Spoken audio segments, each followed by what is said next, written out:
For staying with us. It's still TV3, it's still 3FM 92.7, and the program is The Key Points. I'm Jifa Bampo. In our second segment, we talk about the Bawku conflict. This week, 10 people died in Bawku. 3 soldiers were severely injured. In fact, one is fighting for his life, and this is a result of sporadic shootings in a suburb.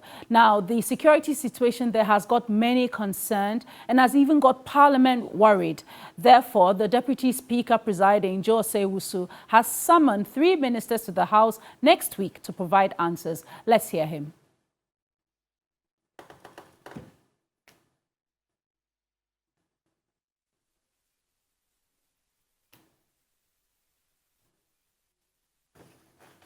We'll bring you that visual later on, but the main thing is, why is there a resurgence in this Bawku area, knowing fully well that so much work has been done to achieve a peace deal around 2014?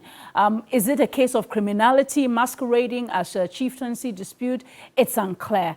People suspected to be involved in the Bawku situation also allegedly ran away, and upon intelligence, the palace of the chief of Pusiga was raided by security personnel. The suspects were not found there, but certainly the paramount chief of Pusiga is not happy, and he's been speaking through his spokesperson demanding that his security be upskilled.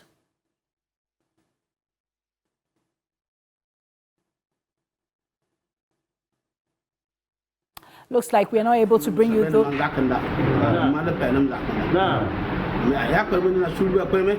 During the raid, the soldiers made some shocking statements claiming that they acted on intelligence report. What intelligence report? It is curious to note that close to 24 hours after the shameful incident, no word has been heard from the military and police high command. Well, we did speak to the DC for Pusiga, and he acceded to the chief's demand that security be provided for him. But let's hear from the speaker presiding, the Honorable Jose Wusu, when he raised this issue in Parliament.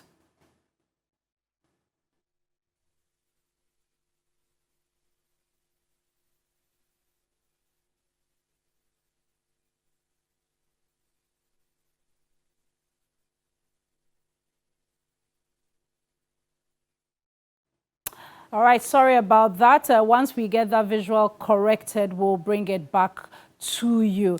So our guest in the studio for this, Dr. Adam Bona, who is a security analyst, joining us. Good morning, sir. Thank you for coming. And then we have Mukhtar Mumuni, who is the executive director of the West Africa Center for Counter-Extremism. Thank you very much, Mr. Mumuni, for coming. And then we'll speak briefly to the Honorable MP for Bawku, Mahama Ayariga, who joins us via phone. Good morning to you, Honorable Ayariga. Many thanks for making some time for us here on the Key Points on TV3 and 3FM. Good morning, Jifa.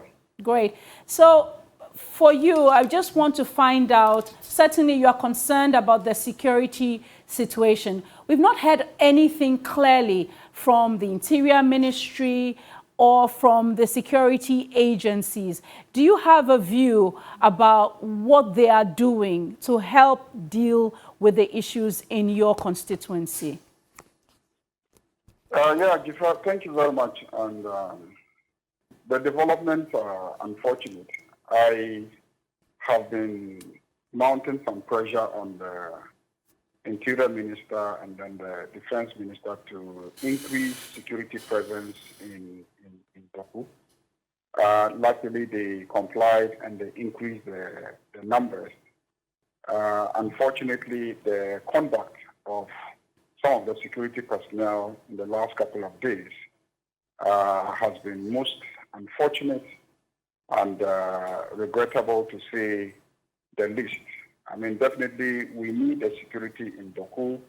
We appreciate their presence to separate the various factions and to provide security.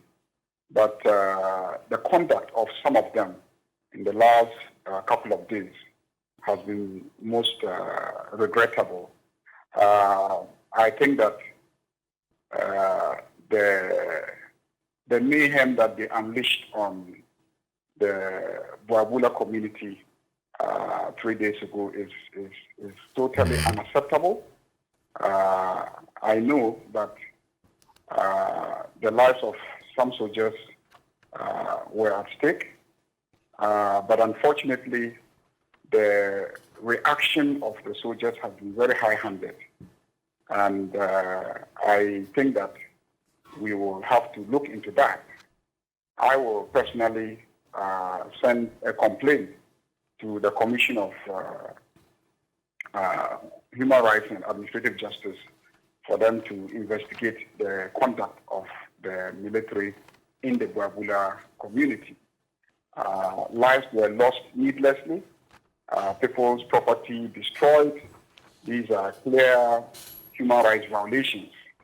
The fact that military officers were shot at does not, under any circumstances, give the military the corresponding authority or moral right to attack innocent civilians, shoot at babies and kill kids, and burn houses and burn foodstuff that farmers have labored the whole year to accumulate. So this is a matter that I would send to the Commission on Human Rights and Administrative Justice for us to investigate, and I would demand compensation for the lives lost, and I would demand compensation for the property destroyed. I would demand compensation for the foodstuffs that have been destroyed that may make families go hungry for the rest of the year. And also, there's a particular incident involving the life of one Isaku Abdullahi, where the report I got from people who were very close by shows that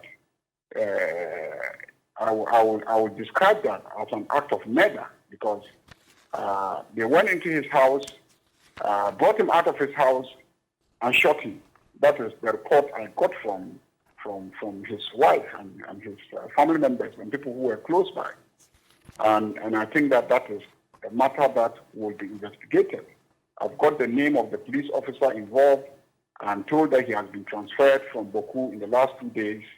I'm going to, on Monday, personally make a complaint to the IGP for his conduct to be investigated, and I will seek compensation for the family of Isaku Abdullahi for what I will describe as the murder of Isaku by the police officer. I find the decision to search the house of the Pusga chief unacceptable. I mean, in any case, it is clear that when they searched his house, they didn't find anything. So, this is an assault on the institution of chieftaincy in the area, and we will not accept that. Nevertheless, let me also call on the youth in the area to respect law enforcement agencies and to cooperate with law enforcement agencies, because we need the law enforcement agencies. We demanded for policemen and soldiers to be brought to the area. And anytime there is a feeling of insecurity, so much pressure is mounted on us to put pressure on the Interior Minister and the Defense Minister to increase the presence of soldiers and police. And so when we demand their presence and they come there and they are helping to restore law and order, it will be inappropriate for us to put their lives, at risk. And so I equally condemn, any assault and attack on the police and the military operating in the area. But then, let me just conclude by saying that whatever the level of provocation, soldiers and policemen are supposed to be professionals. And being professional, they need to display the professionalism and to be able to manage the civilians, not to be provoked and to endanger the lives of innocent children and women.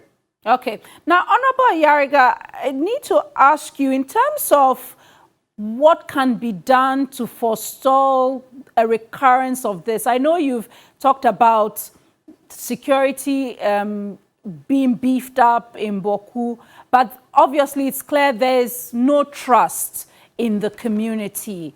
What would you want the Interior Minister, the National Security Minister, the Defense Minister to do such that we can forestall any recurrence? There's already a curfew, but it doesn't seem that has changed much. Well, I have repeatedly told the Interior Ministry, National Security, that the underlying issue is people going on social media and on radio stations in the municipality, inciting and provoking others. And people tend to react to the incitement and the provocation.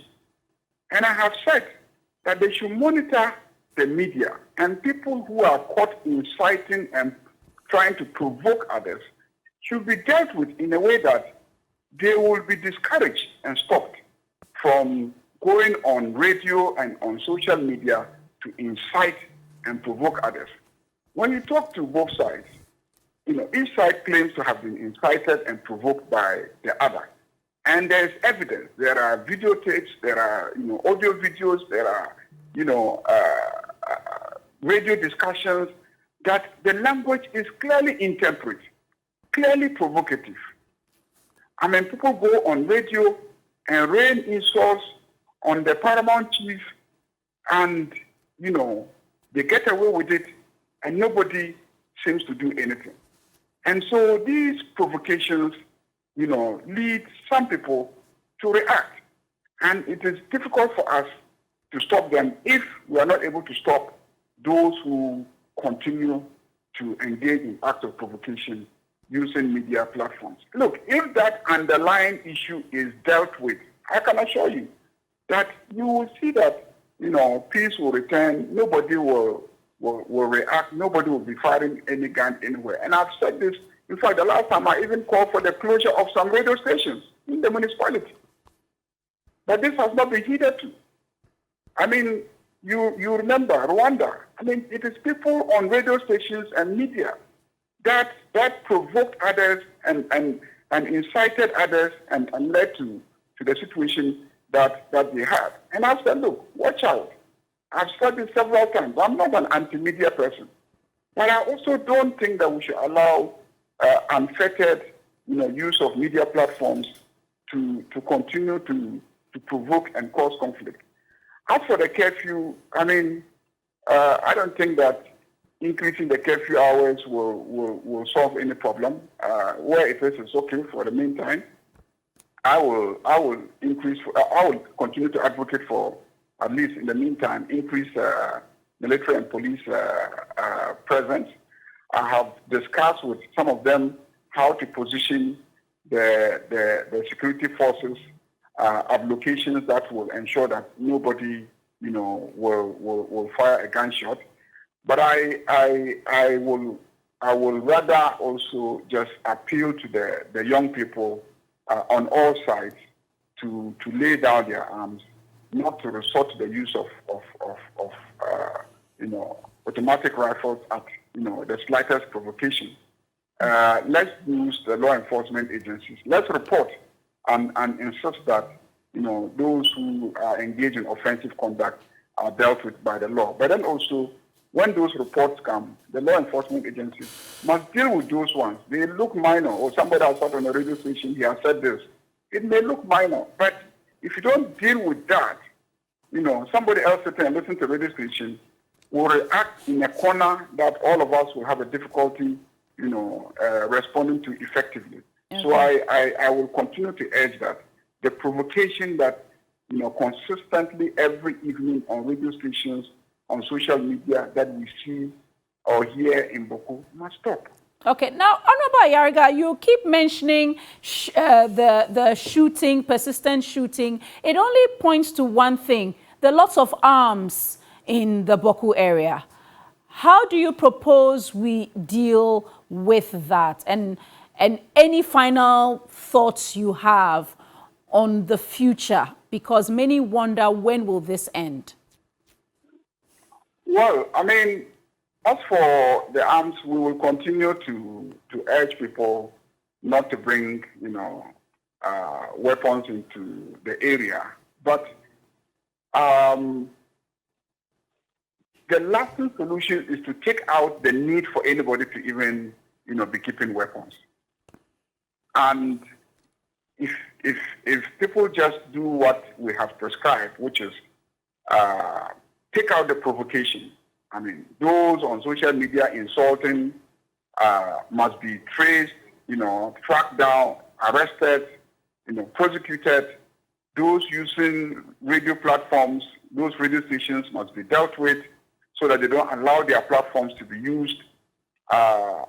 We should, in the short to medium term, prevent the use of phone-ins within the municipality, because the journalists themselves may not be sitting on radio saying all sorts of things. But when they open the phone lines, people from different locations, sometimes not even within the municipality, will phone in and say very provocative things. So those things should be stopped. And it is obvious that the Supreme Court was clear in its ruling about who is the legitimate chief of the Kusasi traditional area of Kosa. So nobody should be allowed to contest that. Nobody should be allowed to rival that. That is a clear violation of the Supreme Court. And the Supreme Court last week ruled that the first deputy speaker can vote. We will comply. Parliament will comply. All of our 275 members of Parliament, the whole country, government, everybody, we will comply. So why is it that the Supreme Court has equally ruled about who is chief in Bawku, and then, people are allowed to keep, contesting and challenging and provoking. And so when you continue to do that, you create a situation where people will react. And then the way they do it is violent, and we'll be running helter-skelter, and we can't deal with it. I mean, people should obey the law. What the courts have said, let's respect that. And let's live with that, because that is what our Constitution says. So that, for me, is the lasting solution. Removing that provocation. Nobody should be allowed to contest the decision of the Supreme Court, except through the mechanism established by the Constitution itself. But people will not do that. They will rather go back home and then be engaged in provocation, and then people will be reacting and will be losing lives.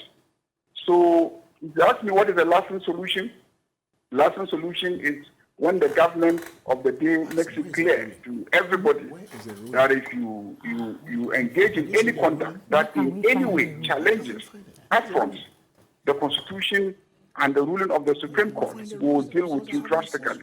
That is the only message that I believe will bring lasting solution. Honorable Eric, I know I said finally, but it seems that maybe many are not aware where they can get the ruling such that we will be aware of what is what and who is obliged to do what. Are you able to help us in that direction, point us to where that is such that it can be enforced? Oh, the government is aware. The president himself has spoken severally about it. Everybody knows. There's no need to even be worried about where it is. It's in the Supreme Court. If you go to the Supreme Court, the ruling is there. But everybody is aware. I mean, people may not accept it in the same way that each time the Supreme Court rules on matters, some side will disagree.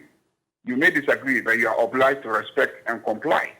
So there's no issue about the existence of the Supreme Court ruling. There's no existence about doubt about the position of the law on the matter.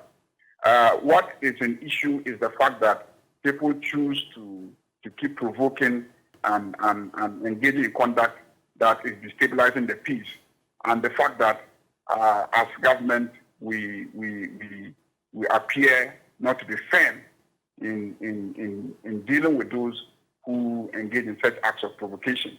Okay. I think that it is not worth it. There's no political benefit to anybody, allowing the situation to continue to deteriorate the way that we see it. The government of the day must be firm, courageous. It's not just public pronouncements. I mean, the president has made several public pronouncements to the effect that the Supreme Court has ruled and he will respect the Supreme Court. But if others are not respecting the Supreme Court ruling, and you are the president and you have a duty to uphold that ruling, and you don't appear to do that, you leave room for people to continue to misbehave and then create a general situation of insecurity. Many thanks to you, Honorable Mahama Ayariga. He is the Member of Parliament for Bawku. Let me come to studio and turn to our guest. So you've heard the MP speak there. Any preliminary comments or anything you want to address in what he said, Dr. Bona?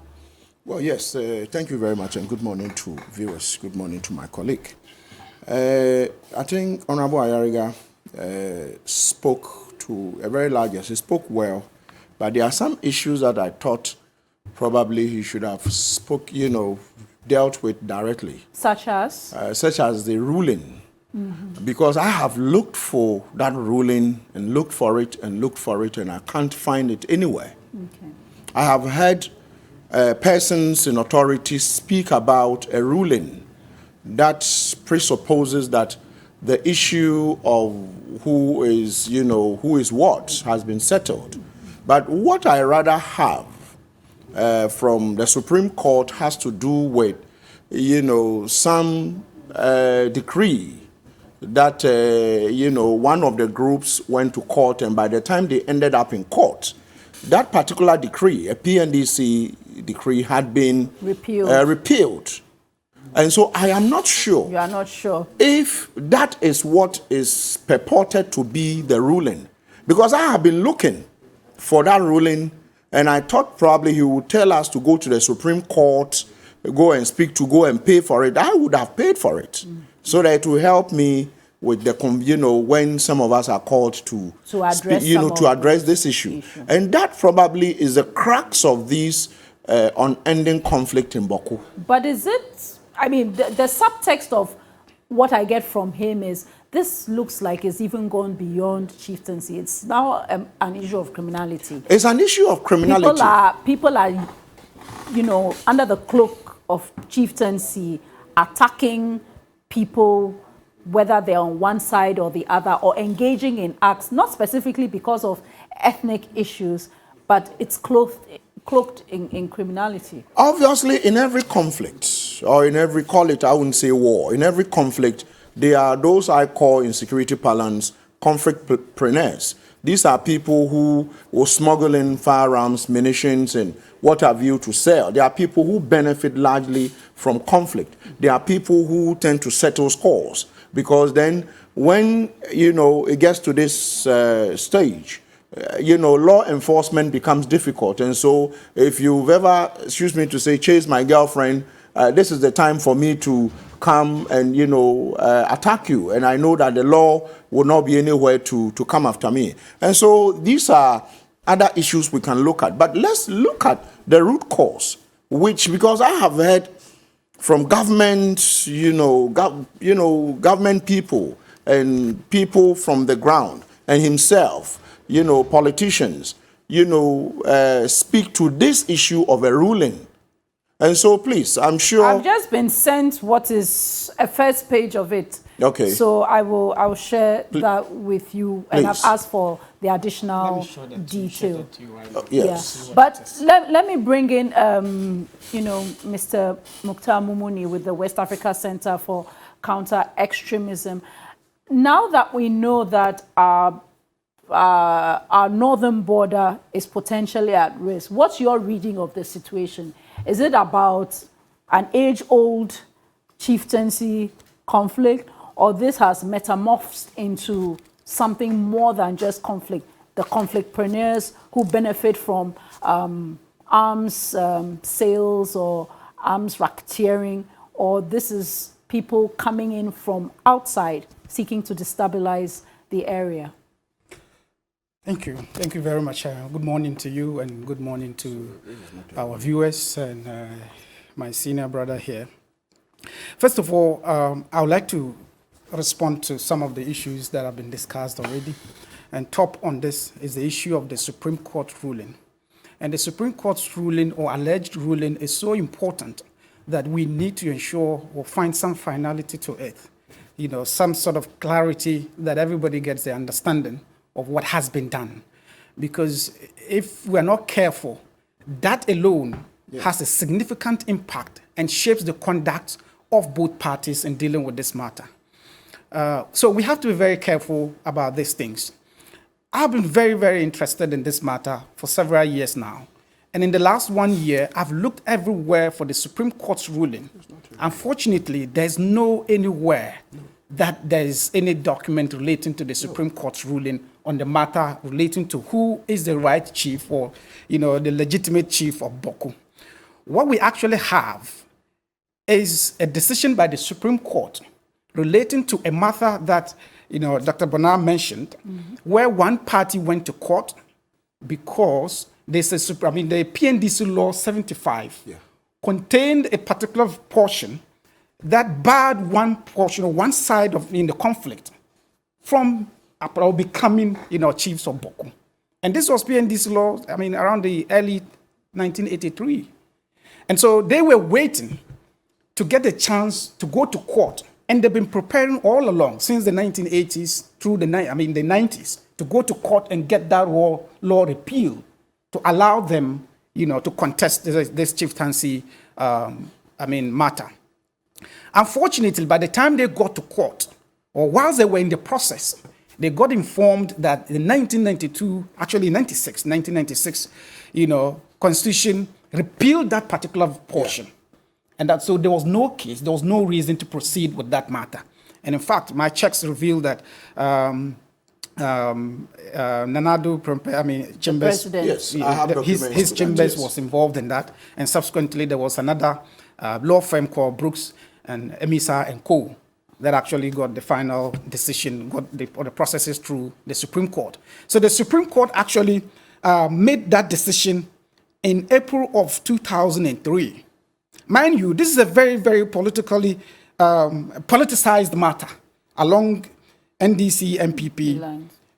So they waited till MPP came to power. They went to court seeking to repeal it. And whilst they were in the process, they were told that that law has been repealed. So there was no reason to continue. So on the 28th of April 2003, that application, the application to discontinue that matter had been granted by the Supreme Court. And I have the details on that. So this is the only piece of document that relates to the Supreme Court's dealings with this matter in this way. And so when we have official government, commentary on it, that suggests that... It's the same thing that I have as well. Exactly. That's the only document flying around. But if that is a decision of the Supreme Court, then it's a decision of the Supreme Court. No, so that decision does not speak to the matter, the issue of it just talks about the fact that the law on which they were coming has been repealed, so they don't have a case. So they can set it aside and actually go ahead and contest, the matter in terms of the position, who is the Bawku Naba. They could actually do that. So this is a very, very different matter, very completely different from, the real issues. But beyond that, if you look at the nature of conflict resolution and peace building, conflict resolution and peace building go beyond judicial decisions and legal matters. If you look at the very protracted nature of the conflict, this actually predates independence. There's a lot of hurt. There's a lot of grievances. People have lost families and friends and, children and their parents. People have lost friends. People have lost, their livelihoods, businesses and all that. There's a huge issue to deal with in terms of grievances and the hurt amongst the people. And so court decisions do not take into account this hurt, this emotional aspect of the matter. And so you need to go beyond a court ruling or court decision on matters and deal with the things that lead parties to engage in the regular violence and conflicts that we are seeing. And so I think that particular part of it has not been properly dealt with. But I want to go further to talk about, Honorable Ayaraga spoke a lot about the issue or raised concerns about the issue of the military involvement. And I think it's a matter that should be of interest to all of us. Because the role of the military and security in that part is meant to keep the peace of that area. But is that really the case? I've heard other conflict resolution and military people tell us that when you send the military are not peace, quote unquote, peace people. They are fighters, they are soldiers. So if you go into an area and you send the military, and this came up especially in the Edra conflict issue, if you send the military in, they're not going to act as UN peacekeepers. That's not their role. So if you're not careful, depending on who you listen to, some commentary is meant to justify certain actions or certain decisions. The military are sent there not to engage in a war. They were not sent there as in a battalion to confront any belligerent force there. They were meant to keep the peace of that area. And so if you find the military engaged in this manner, it projects them as a belligerent force and a party to the conflict and undermines government's position as a neutral arbiter or a peacekeeping force in that part. Shouldn't it be the police that should be doing that then? Depending on the intensity and complexity of a conflict, you would have the police in there, you would have reinforcement, and you could have joint military police involvement in a conflict. And what we are seeing in Bawku goes beyond just having police presence. And actually right now, the police and the military there have lost the deterrent capacity of security in that part.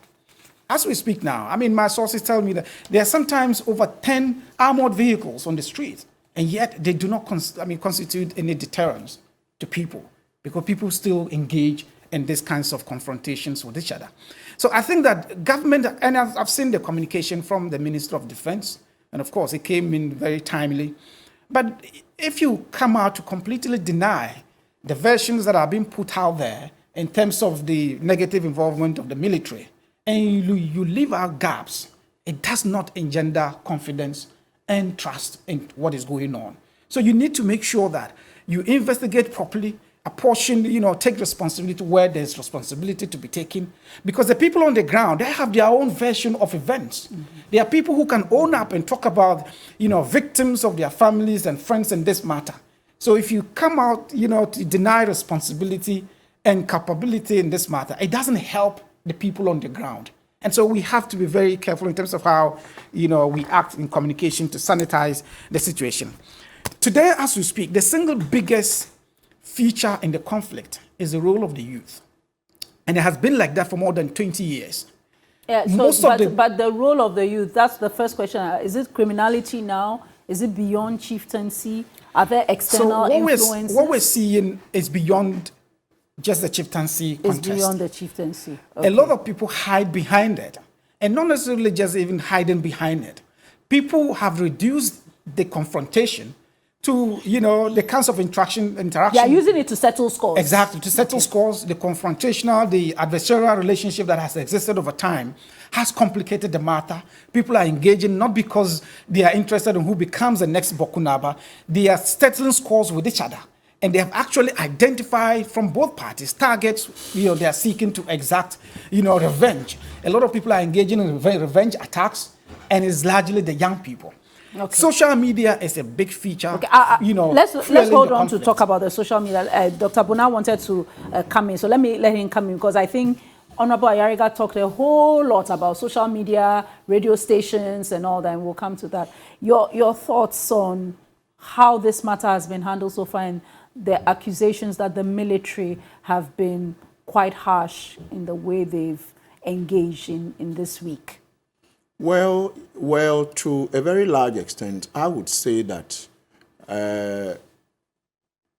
listening in the recent confrontation that unfolded, I received a call at dawn, and my intel there, I don't know where he was, but was very close to where the gunfire was coming from. So you heard the shooting? For 15 minutes, sustained shooting, 15 minutes.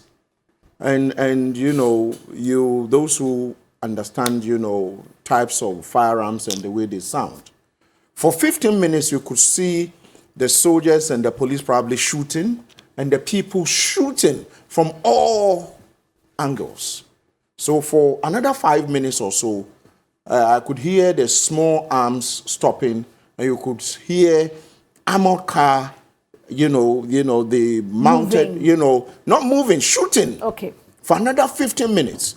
Then, for some time, it died down. It tells you that a lot of the young people in Bawku are armed to the teeth. Well armed. But isn't that ironic, seeing as every time the Interior Minister issues his circulars, says all those carrying firearms, unregistered fire, will be dealt with. I dare say the majority of these arms are unregistered. No one has been... It's not majority, probably all of them. You want to say all of them. Because you know Bawku borders Burkina. Burkina itself is in turmoil. And so, obviously, people smuggle firearms into Bawku from that side of town. And from this side of town, firearms will be smuggled into Bawku. And therefore, there are those who are profiting. But you see, fake news is another thing that is maybe compounding and making this whole conflict probably get out of hand. Because I have heard, yes, heavy-handedness by the security agencies on the ground. To a very large extent, how do you deal with someone who is not, obligated to carry firearms, and the person is carrying it, a submachine gun firing at you? How do you... I'm not justifying the militaries probably shooting at the people in heavy-handedness. They are professionals, and therefore they should be seen at all times dealing with, the people there, the right way. But when the soldiers were injured, I got worried, because then speakers, those who were speaking, including big people in this country who must know better, started alleging that the soldiers from one side of the conflict have been sent to Bawku. And when I checked, these are lies. Soldiers who have been injured in line of duty, who are 37, not far away from here. 2 of them are Bimobes, 1 of them is a Wala man. Ask him if Bimobes are Kusasis or Mamproses, or if a Wala man now would metamorphose into, what do you call it, Kusasi or a Mamprose. So when you have big people who are spewing a lot of garbage, you are going to put the security agencies who are supposed to be dealing with the situation in the short term, you are going to put them in harm's way. Because now the youths in the town, they were probably fighting among themselves. Now there is a third layer that you want to say the security agencies. So then either the 2 of them gang up and begin to fire at the security agencies who are coming to ensure that they stop the fighting, or call it they individually, this group would fire at this and that group fire. So you ask yourself, where would this conflict end? When is it going to end? And he will tell you, I have said it openly that this conflict is one of the most complex conflicts I've seen. I've done a lot of review of literature. It's one of the most complex, because then in one breath, you have one section saying you are a settler. Those who are alleging that these people are settlers, these other people are, you are also a settler. So then, and I have heard people say, oh, Dagon. And I say, no, Dagon cannot be equated to this. Dagon had to do with brothers who are fighting. And when 2 brothers are fighting, you only need a big brother who is mentally sane to come in and say, you know what, we are biological, we are brothers. But this, you have one saying you are a settler, the other also saying you are a settler. So mine is a fake news. It's what is probably hampering the peace process in Bawku. So for instance, this issue that has to do with Supreme Court ruling, you have officialdom alleging that there is a Supreme Court ruling. Meanwhile, it's a PNDC decree that was repealed. So if the law had been repealed and you went to court, and the Supreme Court says, you were coming for us to deal with this issue based on this particular law, it's no longer there. So we find you should have done your checks before coming. Then you have officialdom. From what I know, correct me if I'm wrong, or those who know better should correct me. But as far as I'm concerned, that seems to be the only document. And you see, the more officialdom continues to emphasize or reference that document, this conflict will never end. Because then you are telling these guys that there's a ruling. Meanwhile, from where I sit, I haven't seen a ruling. So they are going to continue to attack one another. As we speak, there's been 12 incidents from December till today. It looks like every month you have maybe 1 or 2 people or 3 people dying. We've had a police officer die. I'm sure you remember. Yes, that was last year. A police, beautiful young woman. Yeah, she was shot. Yeah. She was shot in the back. In the back. Yes, when she was on the motorbike. And if the bullet hadn't been fired from a distance, if it was fired from a close range, 2 police, because it was a police officer who picked another police officer, and the bullet just ended up at the back of the other police officer, so there was, some blood in his shirt. And so my point is that now you have 3 soldiers who have been wounded. We hear one of them is fighting for his life. Who is going to be next? Peace Council were driven away. They were asked not to enter Bawku. So I have heard people say, oh, the Peace Council. If the almighty Peace Council, who should have been seen to be mediating, they ended up at Bolgatanga, and the regional security, task force said that we cannot guarantee your safety into Bawku. If you look at the Bolga, which is the capital of the Upper East, the distance from Bolga to Bawku is about 100 kilometers. So the moment the shooting starts, obviously, most of the resources are in Bolgatanga because the commanders are usually going to be there. By the time they get to Bawku, it's gotten out of hand. So you see, Jifa, mine is that it is either government is not planning well, or government is not paying attention, or I have heard other people say it's a government intelligence lapse. Intelligence lapse. I think the Interior Minister kind of conceded that last month when he faced Parliament, and currently we know that they've been summoned. Him, the Interior Minister, the Defense Minister, the National Security Minister. Probably this week we will get some answers about what. And Honorable Ayariga spoke about the media. Yes. I would wish that probably almost all the radio stations in Bawku Township would be closed down. Isn't that extreme? It's not because people are dying. No, but are they dying because of the radio stations? If you listen to some of the phone-ins, the calls that come into these radio stations, there's a lot of vitriol. A lot of people, a lot of them saying things that cannot be substantiated. And these are faceless people. They call and they pour petrol that is now very expensive into the fire. And so mine is that, Jifa, it might look very draconian, but it should be in the short term. So for you, they should shut down the radio stations. They should shut down radio stations for the time being, because as we speak, we are saying military officers and police officers are being heavy-handed. But if you go on a radio station and you say you saw a soldier shooting at somebody at point-blank range, when you know you are lying, and the radio station is not punished, then Jifa, me and you will sit in Accra and pretend we don't know what is going on in Bawku and discuss this issue.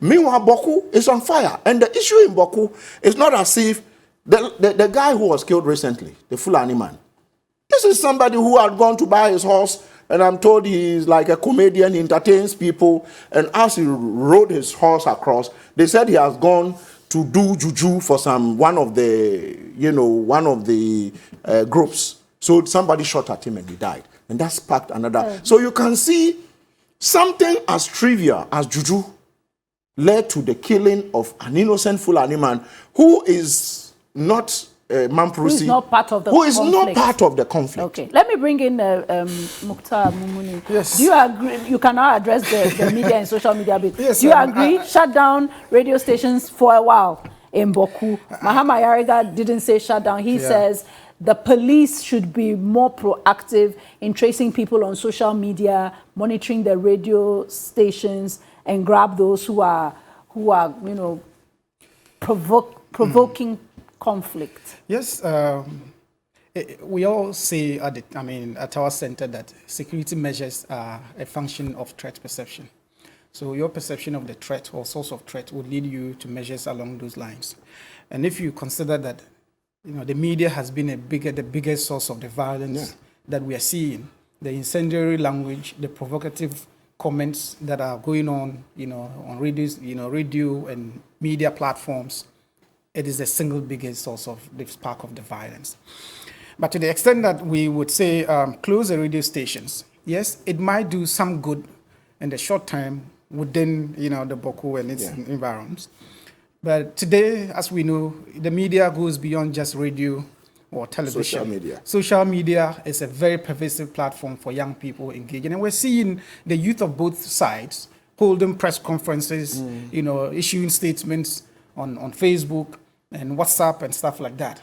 And this could still go on. We just need to, activate the cybersecurity laws in that respect and deal with them the way they should be dealt with. But my special interest relates to the initial question you asked about the tendency for extremism or the connection with extremist violence from Burkina Faso. Terrorists have a strong exploitative capacity. And so when they see events like this happening, they are doing their recce. They're studying the area. Yeah. They're looking at who are the potential contacts, what are the vulnerability spots to be able to engage. And so what is happening now has a strong tendency to rope in, extremist recruited, extremist radicalizing elements from Burkina Faso and within the larger Sahel. Mali, and we have Libya. to be very, very careful about that. But I'm now, just to ask, though, I know you said that they look for these vulnerabilities, but why should Ghana be of interest to them? So if you ask yourself that question, you would want to ask the same question for countries like Burkina Faso.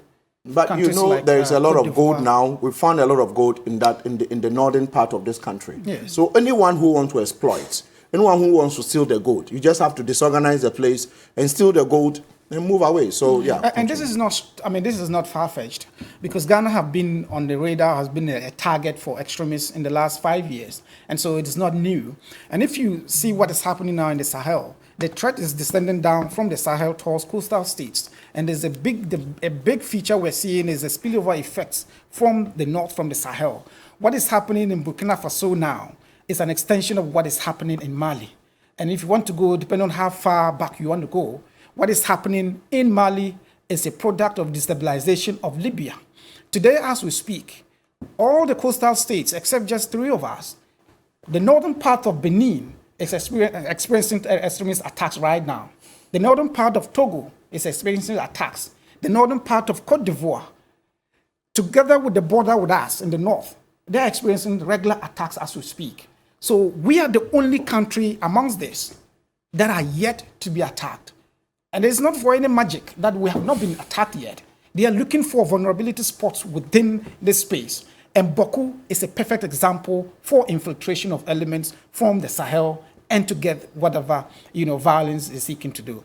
And there's a lot that we cannot talk about in terms of, intelligence relating or information relating to this.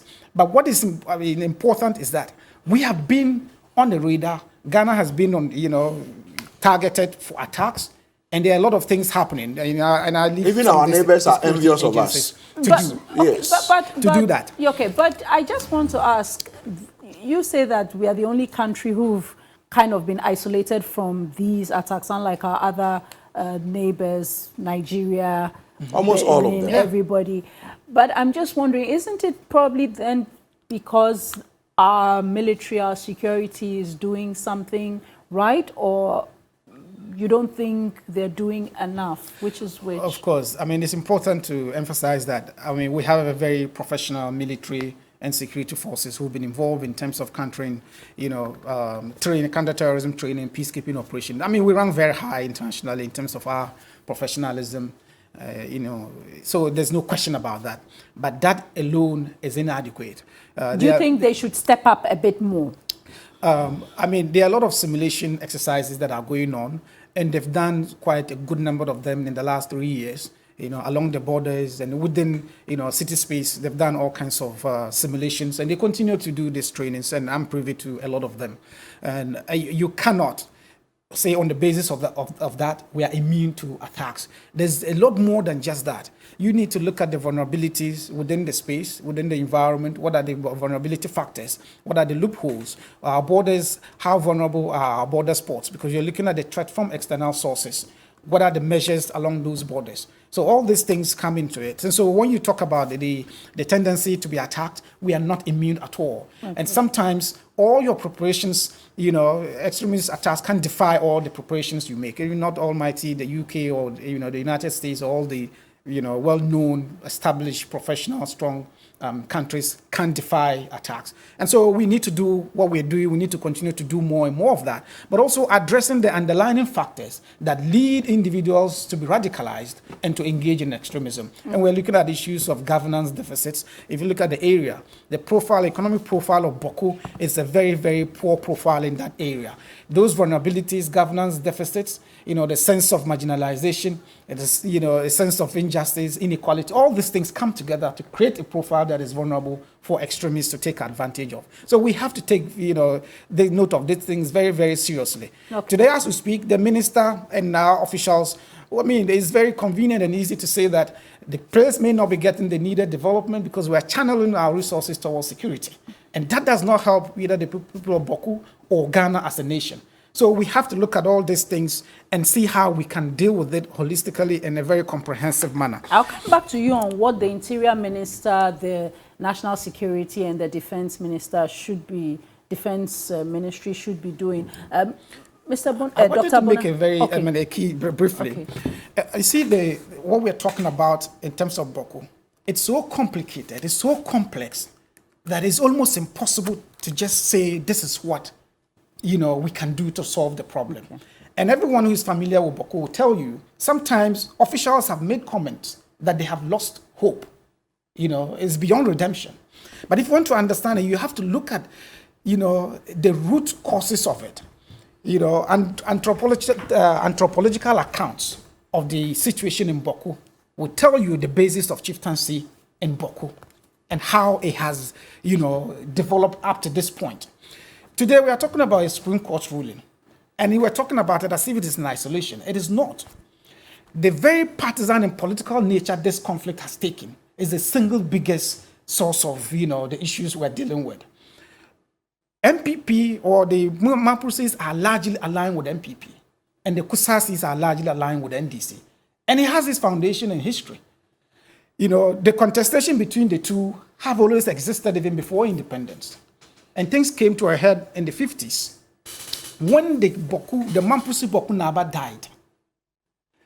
And the Kusasis did not wait for Naire, who traditionally has been enskinning the chief of Bawku for 13 successive chiefs.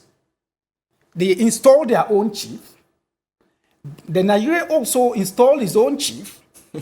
The chief was prevented from entering Bawku. And the violence sparked.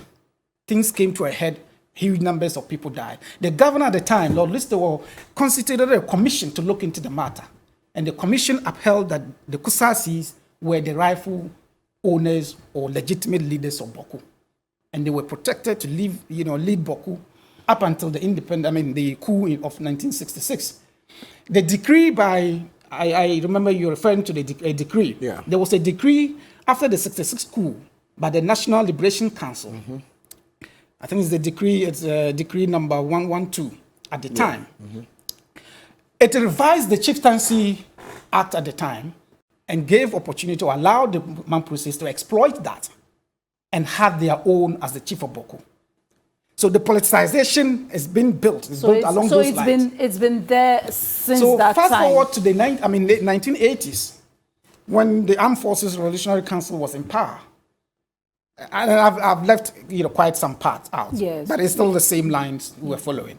So in 1983, thereabout, the Chieftaincy Act was revised and allowed the Kusasis to exploit that, and became, because at the time, and we continue. Let me just. If you can wrap it, because we need to take a break. So at the time, the Mampusi chief of Bawku also died. So that act allowed the Kusasis to exploit that. And then the act at that time is the same act they were looking to go and repeal at the Supreme Court. Fortunately or unfortunately, The 1996 Constitution repealed 1992 Constitution. Yeah, it was repealed actually, I think 1992 Constitution, it was repealed in 1996. So they didn't know. Of course, today we have social media and everything is so available to everyone. At the time, we didn't have social media, so they didn't know. So they went to court to repeal it. Unfortunately, it had been repealed. And the court, discontinued the case. And that's the document we're all referring to as a Supreme Court decision, which in actual fact is not. So we need official government's position and clarity to these matters, because it's important. Because language shapes behavior. The language we use, especially leaders, impact on the conduct of the people on the ground. And both parties are shaped and guided by the commentary around the Supreme Court's ruling. And that is very, very key. All right, let's take a quick break. And when I come back, Dr. Bona will also talk to us about some of the things that potentially we can do, or if there is anything that should be done to forestall any further violence in Bawku. We take a break. We'll be right back. All right, so some of you have sent your messages. Let me read them. Some are a bit provocative, so I'll not read those. This one from Moses in Chirponi says, Jifa, on the crisis in Bawku, I would advise that all factions should pipe down, as a security agency can't create peace, it can only maintain it. Please agree to come to the table. You can only bring about peace in your jurisdiction. You can't depend on politicians alone. If we had peace in 2014, what is happening now is unacceptable. We are one people. Let's give peace a chance. This one from Alaji, he says, we pray to God for peace to return to Bawku. That's from Alaji Haruns from Ashaiman. This one is from Mike in Nafrungo. It says, ask Dr. Bona whether he was there himself. He said, I was told that his source of information may not be right. Otherwise, it may seem like he had taken sides already. I think that's in reference to the military, the military attack. No, what I'm saying is that the 3 military officers who are being alleged to be belonging to one side, these are not true. Okay. I have, and if you go to 37, go speak to the military command. They are still at 37. 2 of them are Bimobes. One of them is a Wala man. Bimobes are not Mamprosis, neither are they Kusasis. That's all I'm saying. Okay. A Wala man. And so what I'm trying to say is that, you see, the atmosphere is too poisoned. The military and the police or the security agents are there to ensure that the fighting stops, maybe in the short term. But the moment the fighting is now taken to the military or the police with allegation that they are Mamprosis or they are Kusasis, then chances are that they are not. And so that is all I'm not taking. But what I'm saying is that these are facts. Go to 37. 3 of them are there, 2 Bimobes, 1 Wala man. Okay. And these are not Kusasis or Mamprosis. So the atmosphere should not be poisoned. This is not somebody telling me. Okay. That's what this is not somebody telling me. That conversation is very important, because on the ground, and I've heard it in the last 3 days. This is not somebody telling me. There's a perception that some of the military officers are from either side and or they actually one side. give me names. I can't talk about it. They actually give names. So it's important that there's official communication to that effect. So for instance, the statement from the armed forces should communicate relating to this matter. Because if you're silent on it, you remember I said there are gaps in the communication. If you're silent on these matters, it is one of the biggest maybe the military doesn't want to get into the ethnicity of who is who. Because at the end of the day, we send people there to do a job. The job they are required to do should not have anything to do with their ethnicity. So first of all, let me make this point. If you're sending any deployment to any particular area in a conflict situation like this, there's a briefing you do. There's a briefing to your men. And that briefing has to be of a very high level, with a high level of accuracy. You see the shooting that happened, the confrontation with the military officers. No one has established clearly what is the source of the first exchange of gunfire and why it happened. My sources tell me that this is grounded in history. In 2008, there was a lot of shootings in that same community, Buabula community, Sabongari, About 10 people were killed by one side. And that side came into the community disguising themselves as military men, according to the sources that I have. So they killed them because the people thought these were military men coming, for security or for something. And they ended up, being killed. The same community they went to at that particular time of day, it was perceived by the community to be the same strategy adopted by the other party. And so what you do, you're in a ready position to strike. So they exchanged gunfire with them. And after that, they realized that these were actually military men. Yes. And I'd heard you or somebody mention that if you're going into this space, you don't walk in there like that as men. You have your armored vehicles. You go in the vehicle, they see that you are men coming, to discharge your duties. So when something like this happened, it tells you that the briefing wasn't appropriate. If the men knew that this is the history of that particular constituency or that particular area, they wouldn't go in the way they did. Yes, Dr. And so basically what I'm saying is that, you see, when both sides begin to sometimes attack some of us, then nobody will talk about Bawku, because then I'm receiving messages, someone will think that, no, I have no interest in Bawku at all. Mine is that facts are facts and facts are sacred.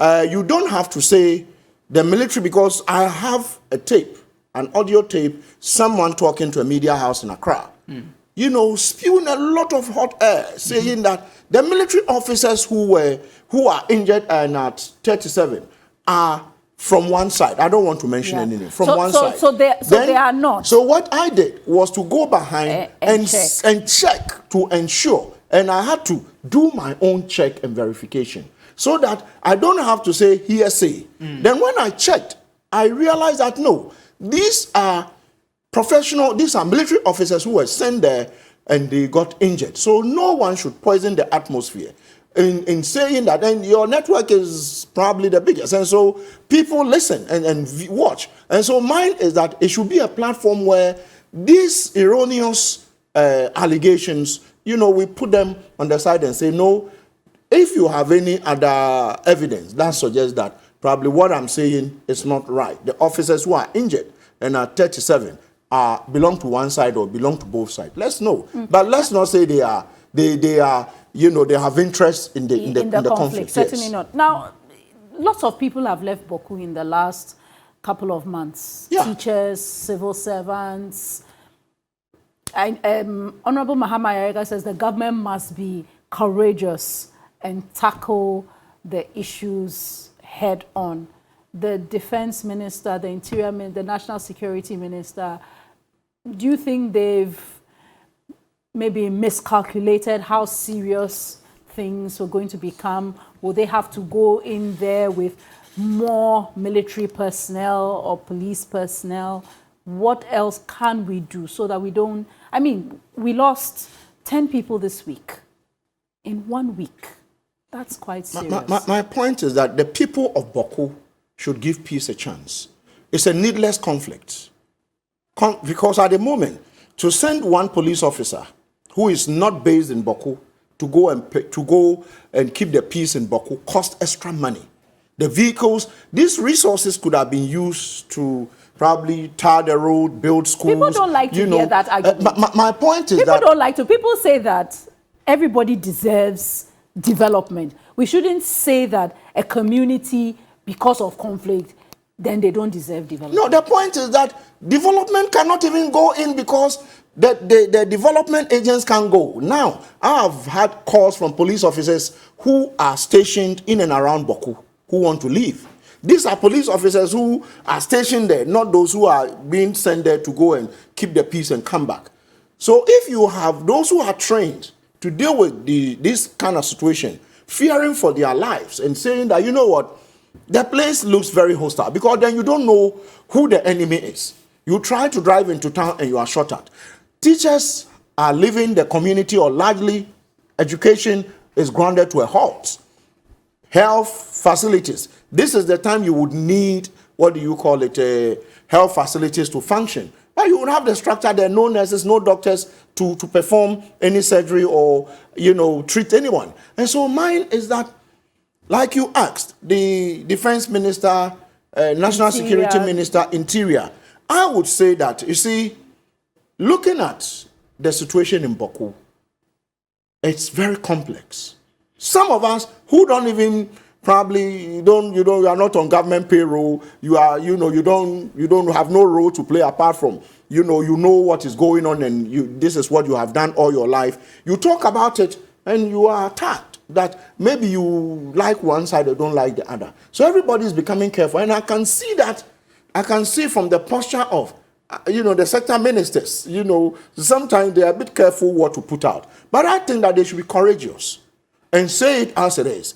And I would say they should go back and tell us. I want to hear the 3 security ministers come clear. I want to hear the AG, the Attorney General, come clear and tell us, was there a ruling? Because then, if there was no ruling, and there is that misconception that there's a ruling, if you go and you want to keep the peace, you cannot keep the peace when there is a lot of misinformation on the ground. But what I can say, to add to probably what I've already said, Jifa, has to do with the fact that maybe those who are benefiting from the conflict, the intelligence agencies have failed us largely, because there are people who are transporting large arms, into the community. And sometimes they do that, together with some of these people who are supposed to be protecting us. If we can fish out the big fishes who are selling firearms and fueling the conflict in Bawku, it will be another way of dealing with it. But I have made some proposals.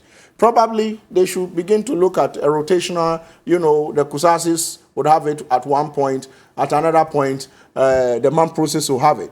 Or else, you can be the Supreme Court and you will rule in Accra. But you see, you will not go and implement the ruling in Bawku. Right. And so mine is that if you rule in Accra and the ruling cannot be implemented in Bawku, then you are better off not ruling. And I have heard, I think Mama Ayariga, Honorable Ayariga did say that they should implement it. It is difficult to go and implement a ruling.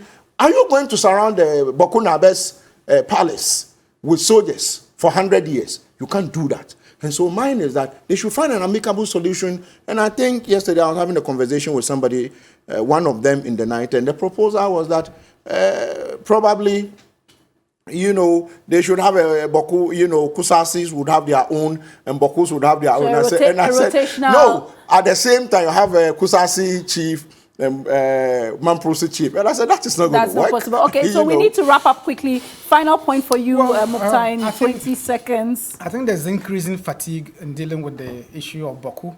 And as you can see, a lot of stakeholders are quite hesitant to talk about it. And it's because of the prolonged nature of it and the complexity surrounding it. There have been several peace agreements and peace accords signed around it, but its effectiveness has been very, very short-lived, and we continue to see the violence and the conflict going on. What we're seeing right now is that we need to summon new ideas and a new spirit to deal with it.